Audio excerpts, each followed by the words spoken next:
wanted them to do for reasons based on the law, but they just said it would be too disruptive and threaten stability and labor relations all around.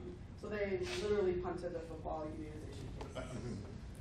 So I don't think, if you had a speaker speaking on wage and hour issues in the last couple of years, they could have said to you, be careful, minimum wage is coming for student athletes, be careful, unionization of athletes is coming. I don't think any of those are coming right away. I think it's not going to be in your coaches. For Division I first. Okay, cheerleaders. Who thinks cheerleaders are employees? Well, student cheerleaders are considered students just like student athletes are, so that's a clear question. But there have been a series of lawsuits recently where professional cheerleaders have sued for minimum wage and overtime. So there's actually legislation pending in California and New York saying that cheerleaders must be classified as employees if they're working for an NBA or NFL team. Actually, it's very very bad in useful. California. So if you're a cheerleader in California, the legislation says that the employer has to classify you as an employee. Volunteers. So, I'm sure you've got some people who volunteer for your athletic program. I guess. So our guess was that you're going to ask some questions about volunteers. So we decided to put some slides up, but we'll hear the questions also.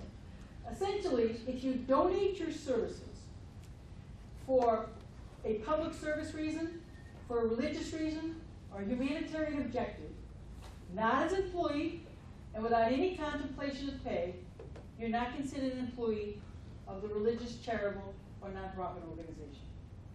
You cannot, persons cannot volunteer their time for-profit. I understand, I went around, I believe all of the schools here are nonprofit educational institutions. So I'm just going to look at the first bullet, not the second.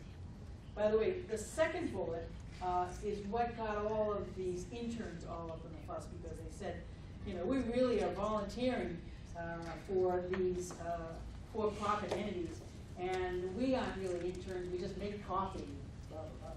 So they were arguing they were employees rather than being a volunteer.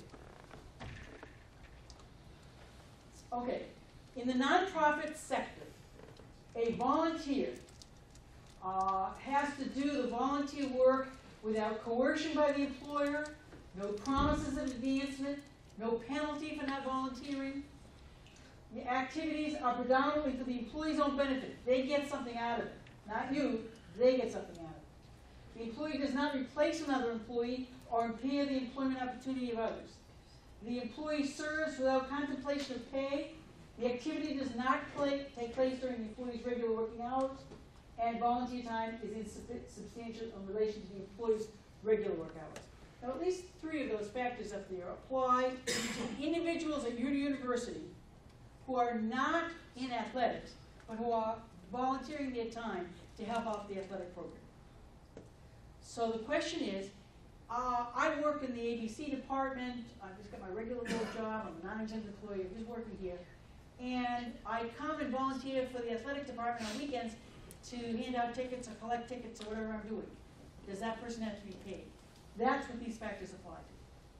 These persons can volunteer their time for the athletic program if these factors are in place.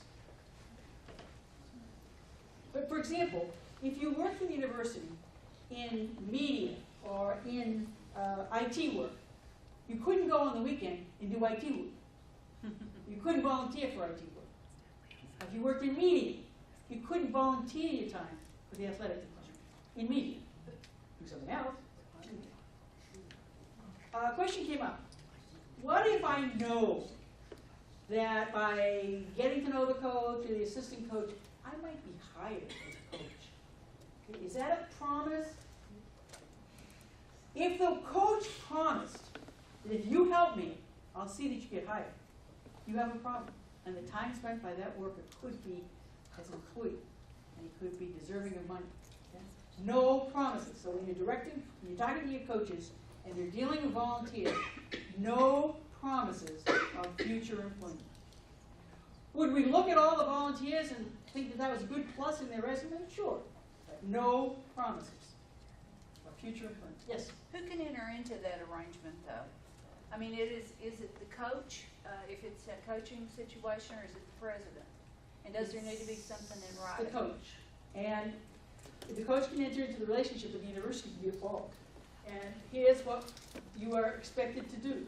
You are expected to direct, what you should look to see, not me personally, that is, a university should look to see where there's a lot of volunteers in their sports program. Where are your volunteers coming from? Are these volunteers coming from off the street and just happy to help out? Are these volunteers, which is more likely, employees of the university?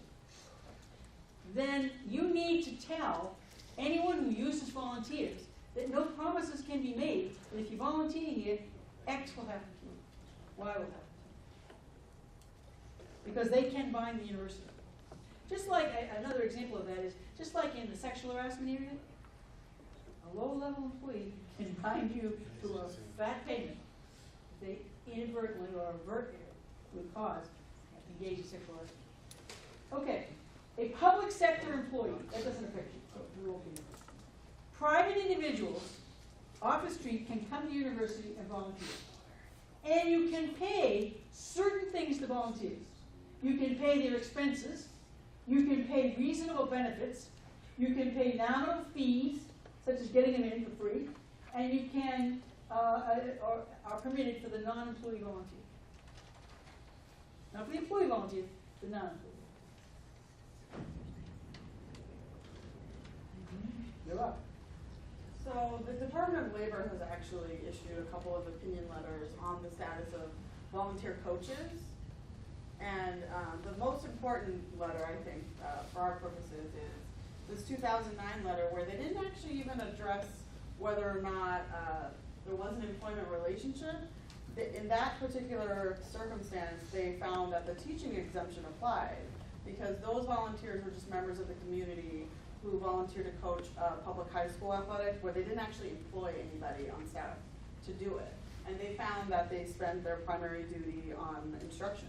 So they qualified under the teaching exemption and that they didn't have to be paid minimum wage or overtime. So that's sort of a workaround for the volunteer scenario. But I'm not sure if you have any volunteer coaches. I'm assuming that, but if anybody does, then feel free to speak up. All right, so now I promised you some examples. I'm sorry, could you go back, is there a definition to a nominal stipend? That Department of Labor letter said that the nominal stipend was, if it was under the minimum wage for the time they spent, then it was nominal. If it was at or above minimum wage, then it was more than nominal. So that would have violated the rule in that scenario. Minimum wage in terms of the hourly or minimum in terms of the week? The hourly minimum wage. And I think when that letter was issued, it was much lower than it is today. So Well, it's not very high today, $7.25. it was like something like $4 when that letter came out. All right, so I'm gonna skip this slide. There's a series of Department of Labor opinion letters that we've taken some fact patterns from. So we're just going to talk about those fact patterns as they were presented at the time and see, based on what we know today about the teaching exemption, whether or not these coaches and assistant coaches would be found to be exempt as teachers. So the first one we have is this assistant athletic instructor. They spent more than 50% of their time instructing. What do you think the Department of Labor found? They were a teacher. And then they had another one who was an assistant coach. And the title assistant coach could carry a lot of different meanings depending on the school and the sport. And so they looked beyond the titles to see what they actually do. And in this instance, they spent less than 25% of time instructing. So what do you think the Department of Labor came out on that position? Not a teacher. So this will go very, very quickly. So I don't know if the Department of Labor still does this, but it used to be a business could write in and say, here are my facts, what do you think I'm doing? Is this legal or illegal? No, what happened in 2008, 2009 when President Obama took over, he realized that many employers were writing in to find out whether certain positions were exempt or non-exempt. In 1 year, for example, there were 46 opinions issued by the Department of Labor 1 year on different positions. And he decided he wasn't gonna do that anymore. He wasn't gonna have the Department of Labor do this anymore. So the Department of Labor, since the Obama days, only issues administrative opinions or administrative interpretations. And those are not related to a specific place or specific company.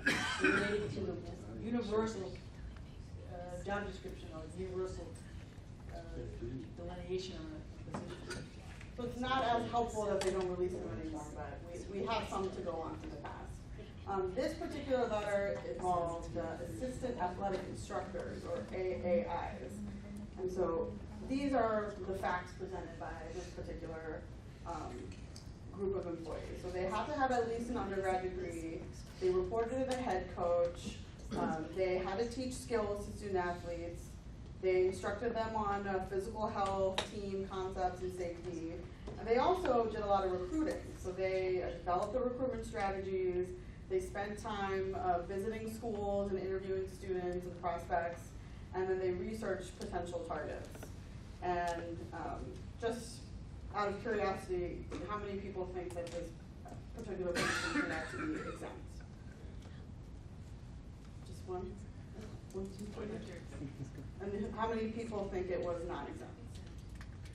So we have a good mix here.